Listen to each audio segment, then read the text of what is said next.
जगन्नाथ जी सेवक का भेष बना के कमर पर गमछा कस के पहुंच गए माधवदास की झोपड़ी में। और वहां जाकर क्या देखते हैं? माधवदास गंदगी में सने पड़े हैं। जगन्नाथ जी को घिन आएगी। अरे सवाल ही नहीं।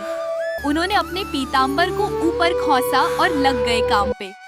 जिन हाथों से पूरी दुनिया का चक्कर चलता है, उन हाथों से माधवदास के गंदे कपड़े धो रहे हैं।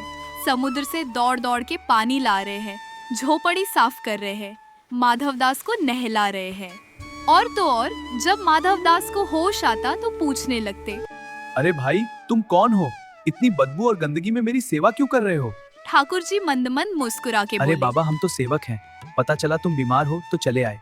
तुम चुपचाप पड़े रहो। माधवदास जी सोचे, बड़ा भला आदमी है।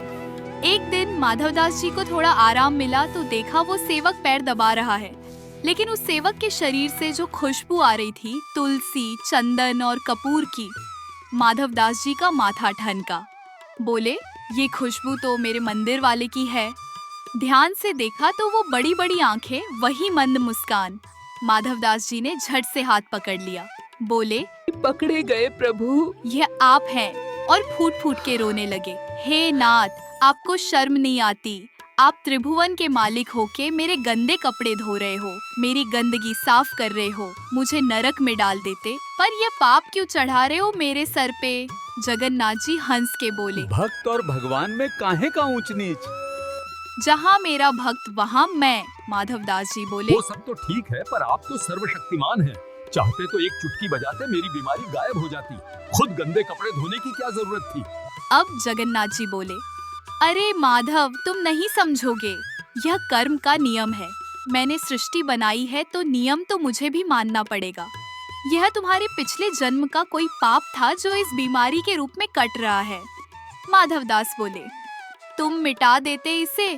ठाकुर जी बोले, अरे मिटा तो देता, पर फिर ये उधारी रह जाती, और इस उधारी को चुकाने के लिए तुम्हें फिर से जन्म लेना पड़ता।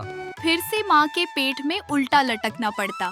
और मैं नहीं चाहता कि मेरा भक्त, जिसने मुझे इतना प्रेम किया, वो सिर्फ एक बीमारी भोगने के लिए फिर से जन्म ले। इसीलिए सोचा, चलो मैं ही सेवा कर देता हूँ। तुम्हारा हिसाब किताब यही बराबर कर देते हैं। माधवदास जी सुन के सन्न रह गए। बोले, प्रभु, आप मेरे लिए इतना कष्ट सह रहे हैं। नहीं नहीं, अब आप यहाँ नहीं आएंगे। अब आप सेवा नहीं करेंगे। मुझसे यह पाप और नहीं होगा। क्या अब जगन्नाथ जी अपने भक्त को कष्ट में छोड़ के चले जाएंगे? जानिए अगले पार्ट में।